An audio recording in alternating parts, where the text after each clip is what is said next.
Media और PTI के कुछ कारकुनान के दरमियान हाथापाई शुरू हो चुकी है। ये देख सकते हैं मीडिया और कारकुनान के दरमियान हाथापाई हो गई है।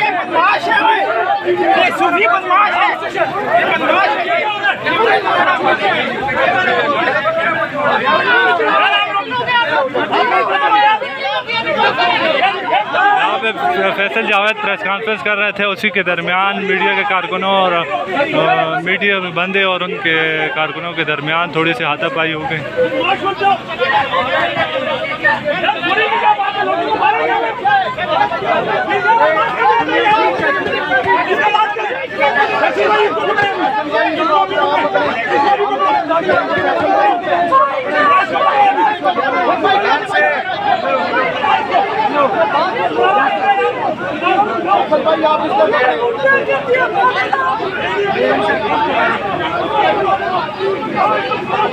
ये आप देख सकते हैं फैसल जावेद भी मौजूद हैं जो प्रेस कॉन्फ्रेंस कर रहे थे और अचानक मीडिया और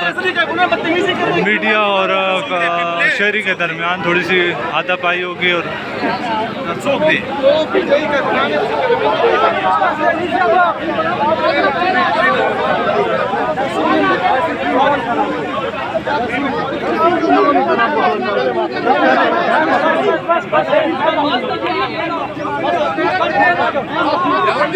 Let's